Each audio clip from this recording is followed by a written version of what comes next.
Hello, everyone, and welcome to this conversation presented by White House Custom Color. Are you trying to mute me? No, it's just real loud, and I can't. I sold Amazon, but it was $25. Listening to listen, not listening to respond. Yes. Oh, thank you for that.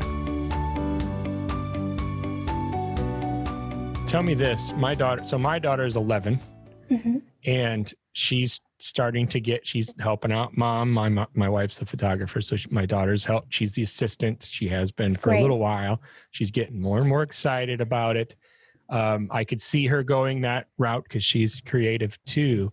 What do you say going through that, what you did, what do you say to little kids and girls in particular, really? Because I think that there's even an extra level of struggle there. There are extra set of challenges, certainly unique challenges, I think, for girls. I have a son too, and my daughter, her challenges are unique. Definitely. And so what do you have to say to little girls that are kind of right on that cusp? They're finding out who they are and what they love, and they look at somebody like you and they think to themselves, I feel like they could think to themselves, I could do this. Laura did this. I could do this. What do you say to them? I would say that no dream is too big. Like if you have a dream to be something, all it takes is steps to get there. And, you may not come from a lot of money. You may have limitations. I come from a working class background. I didn't have a lot of money in my pocket to be able to afford my initial equipment. So I created with what I had. It's possible. I think that's the main thing. And it's possible in a world where women right now are being empowered and put in good positions. Like it is the best time to be involved in a creative industry.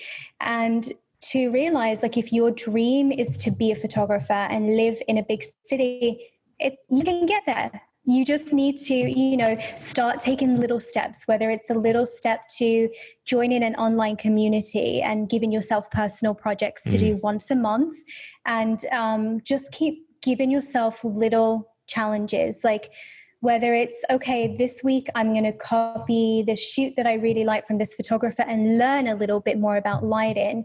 And today I'm going to experiment with, some makeshift gear at home to get to that next step. And it is, I feel like as women, especially when we're growing up and we're teenagers, I have a 15-year-old sister. So the last few years it's been very similar with her, and trying to figure out where she wants to go. And I'd say that how we've been dealing with that is listening to her interests, but also making her aware that what is out there, and thinking of the next 5 to 10 years in the industry, and thinking, is it realistic if she wants to get into retouching, for example, because things might change. So kind of giving her a perspective on what's attainable, where she is, location, if she really wants to do it, because you don't also want to force your children to do things you want to do because you want that, it's that balance between they've got to kind of take some level of interest. So I think it really is just giving them some tools and inspiration and encouraging them along their journey. So you kind of have a protege. You're kind of in a position where you're a mentor to your sister right now. And she's kind of right at that age that you were, where you were really starting to like come into your own regarding photography. Because it sounds like you had a pretty good idea really young that this is what you wanted and that this is what you were going to do. Yes. I feel like it's because I didn't have anything else to focus on. Like I found it early and I was like, okay, what else am I going to do? Child development. I did that at school, but I'm not that interested in that. I'm not interested in science stuff. Like I just fell upon it, and I was very lucky to do that. And my sister, who's a couple of years younger than me, Adele, she ended up doing hairdressing, and she's amazing at everything she puts her finger to. Like if you say, can you sew this? She'll just go off and do it. Whereas it takes me a moment. And Adele is like, me and Adele have also both been inspirations to my younger sister, Karis, because, she's looking up to two sisters who have achieved something and come from a small town. And it's almost in a way for her that she's confused, because she's like, do I go into hair? Do I go into photography? Do I go into illustration? She's like spoiled for choice. Whereas we were like, well, let's just try something and see where it goes. But it's definitely, I think that the foundation is really just having encouragement and a community around you. Whereas I didn't have community of friends where I lived, I had virtual friends. So online communities really helped me back in the day. And challenges, we would challenge each other and we would connect and we would chat and help each other get through some bad times. So I have a lot to thank for those early communities that I was on. I want to ask you this question before I forget about it, because what you said sparked this, and this is a big piece for me. How do you use the fear as a productive tool in that you use it, it seems to me, to motivate you rather than paralyze you? You use it as a tool to get you going, because fear can do the opposite. I mean, you can be afraid and just be like, oh, I don't know what to do, and then crumble up and go sit in a corner and rock back and forth and then get bamboozled by life. Yep. But you don't do that. You acknowledge the fear and that there's pressure and that it pushes you, and you seem to be motivated by it, and you seem to use it as a tool to keep you motivated. But that's a choice. Mm-hmm. How do you do that? Well, I equate it to this. Who's going to pay the mortgage in 30 days? Who's going to pay the bills? I don't have anybody else that's going to pick up that slack. Yeah, but there's more to it. I'm pushing you a little bit because there are other people that have those same questions with those same answers, and they're in the corner and they're rocking back and forth. And I'm not saying anything about them because I'm not, right. I don't mean that they're bad people. That's not what I'm saying. What I'm saying is you're in the same boat to some degree as far as those questions are concerned. But for whatever reason, you don't choose the paralysis. Good. I never thought about that. I guess it's this. Mary and I both come from a very strong work ethic. You do. That you get up and you go. Every day you get up and go to work, right? You just keep pushing the envelope. Are you pushing each other? Do you think your ethic is so strong in part due to her and vice versa? I think our ethics are strong enough on their own, but teamed up together, they're doubly strong. They're even stronger. Yeah, absolutely. Because she's constantly saying, okay, you need, just like today, there's no session. You don't have any, what are your sessions on the books for this week?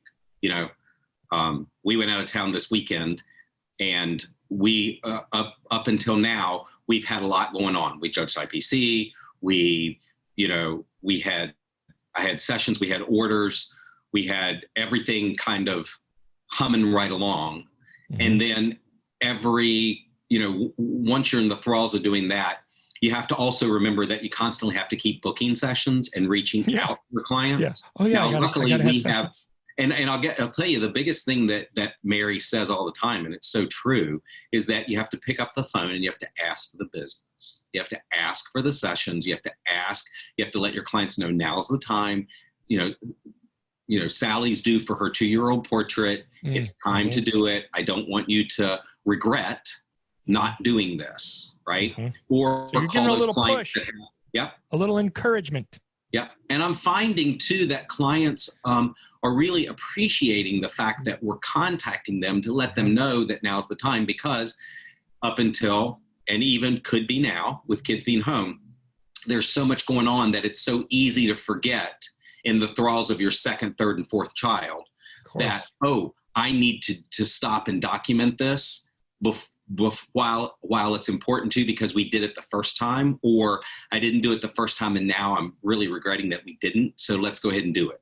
So it's a constant out there asking for the business. It's not going to come to you. You're not going to be able to, in most circumstances, you're not going to be able to run an ad and it's so amazing, special, and your work is so fantastic and you're so well known that people are just going to pick up the phone and call you. Now, in smaller towns and cities, that could be a huge benefit in the fact that you may be the only game in town, but you still need to reach out and remind people that it's time to do this.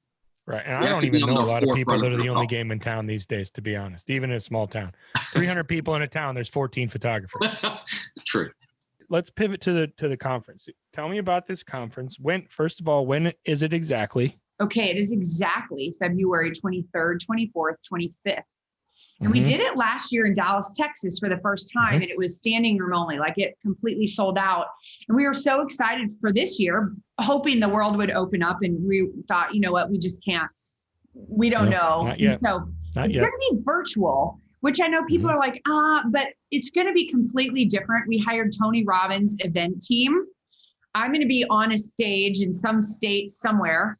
And they've got like 4 video cameras set up, and I'll see everybody. Like, you've seen those cool stages. I'm really excited about it, but it's interactive. Like, what's cool about video or about virtual is that first off, you get a front row seat. You're not at the back of the room.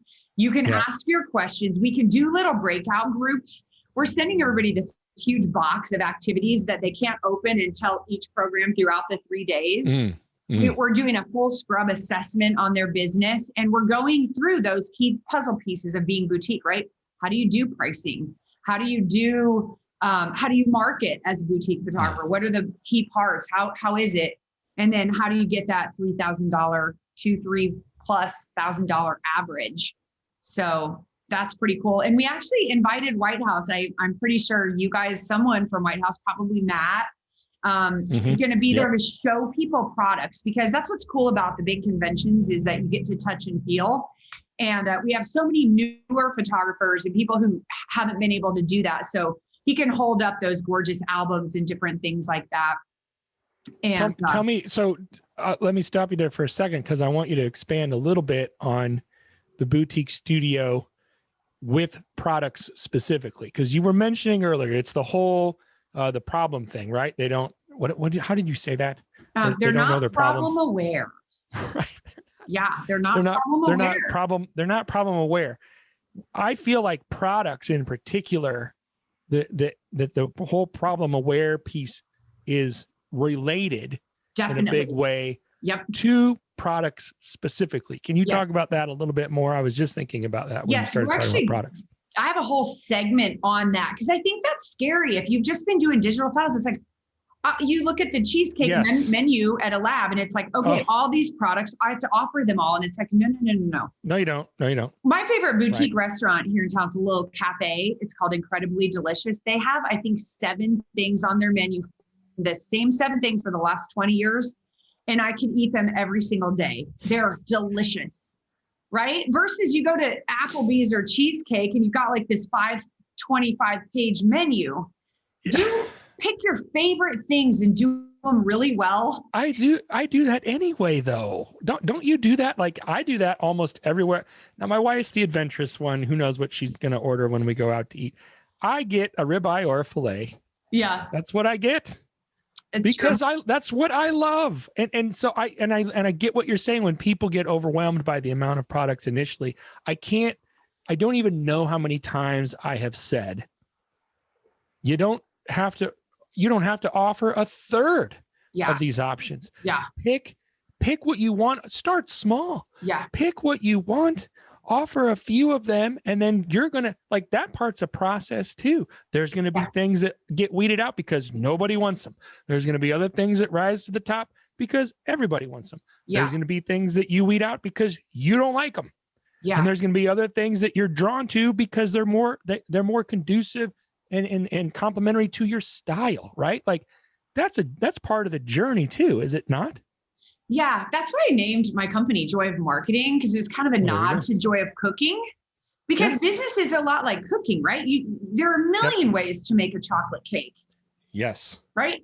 And that's what's cool about you being the chef of your business is you get to pick the products, you get to pick the prices, you get to, like, there was a product I just didn't like when I started. It was that leather folio when you were in high school that everybody got to put your proofs in.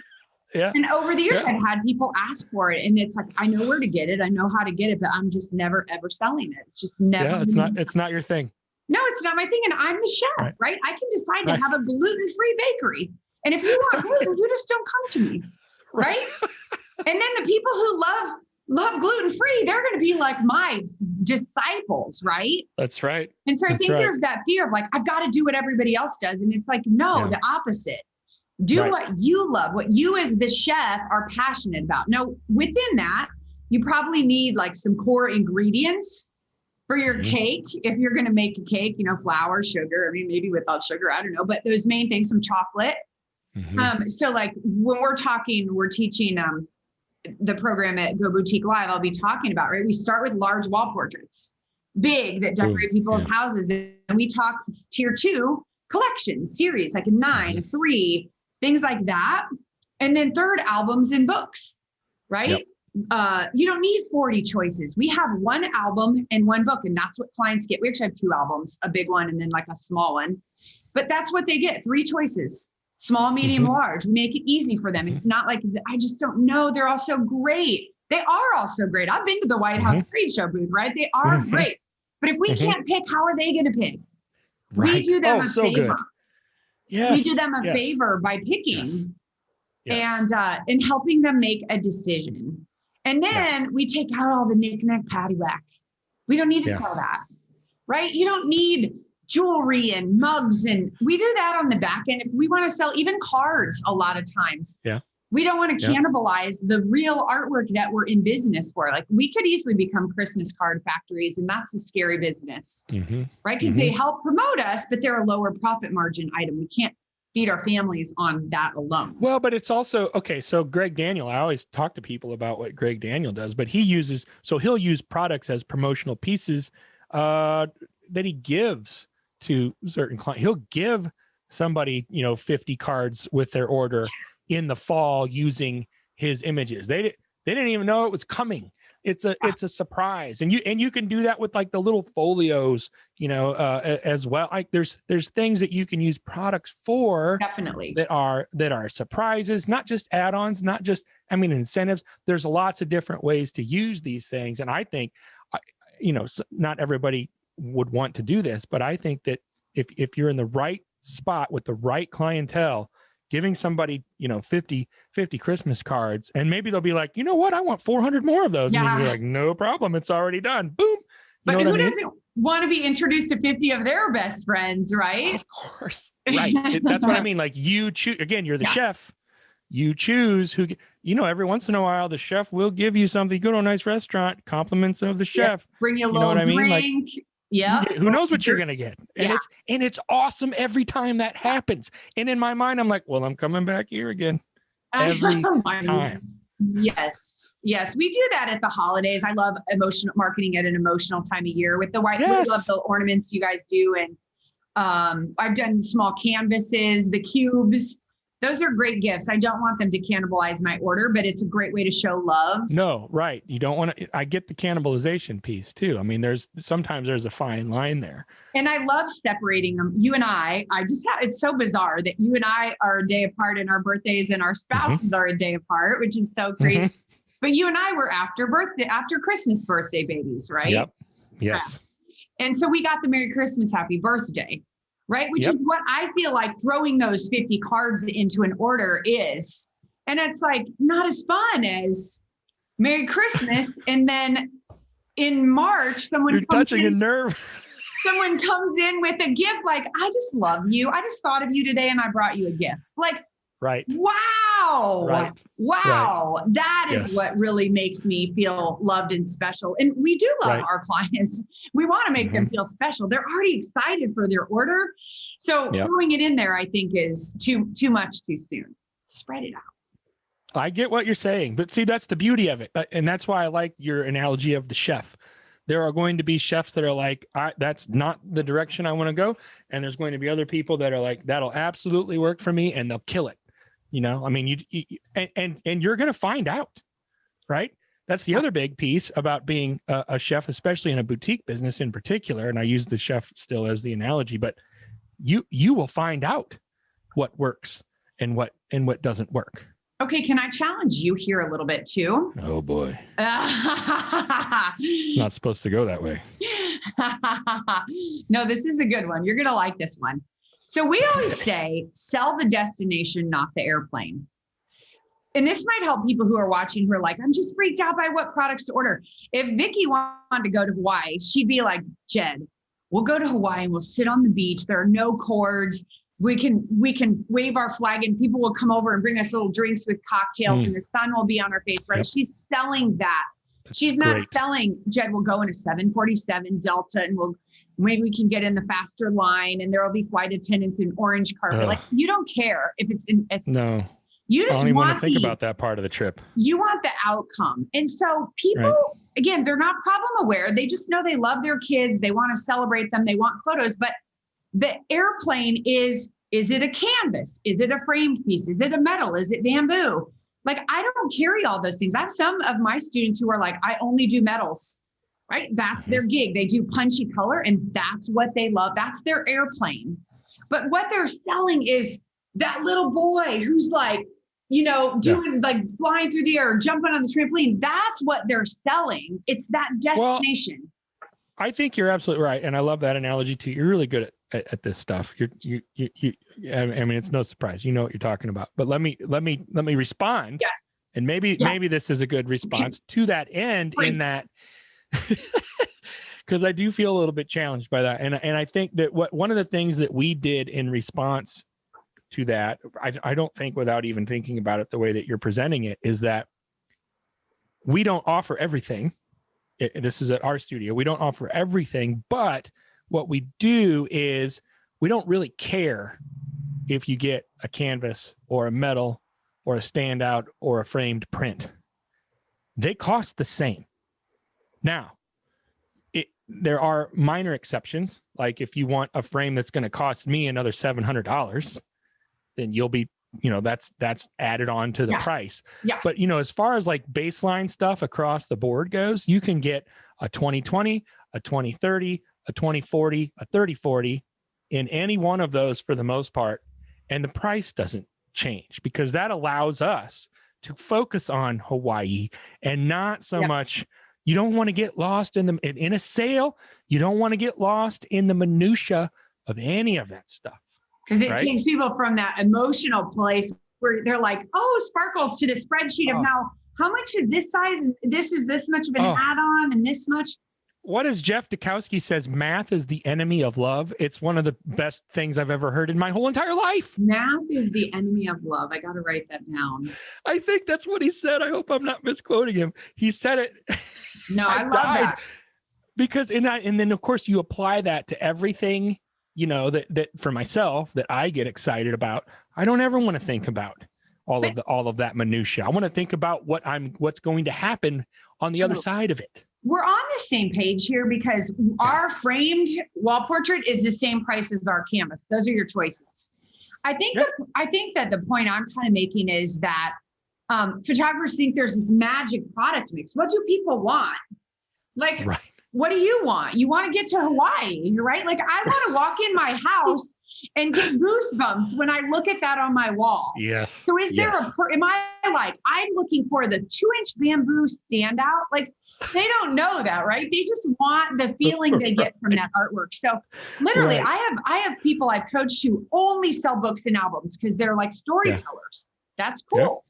That's what that's the destination or the airplane that their people will get to get the destination of the love. Right. So I think sometimes people think too hard. Like, what do people want? They want what you want them to have. And there's there's a huge piece. That's a huge piece of also, I think, the boutique studio experience in particular is there's what you bring to the table as the artist and the business owner, entrepreneur, creative piece is so much bigger than what most people realize. Yes. That goes back. We'd give out artist suggestion pamphlets that we would make real quick. Got that idea from the Waldens. Remember? Totally. We all did. Those days. Yeah. Everybody did. Right. Yeah. And it was so great because we found out, and then in all the sales sessions, it was like, what does Vicky think? What does Vicky think? What does Vicky want to do when she wasn't doing the sales? And she'd be like, and our salespeople would be like, here's what she thinks. Now Vicky does the sales herself, so she can just have that conversation. Yeah. But that was such a huge piece because I think people don't realize how important their opinions are to their clients, especially with a boutique studio model. Hey guys, thanks for watching this conversation presented by White House Custom Color on YouTube. Be sure to check out our other content and click that subscribe button right there. Right there. It's there somewhere.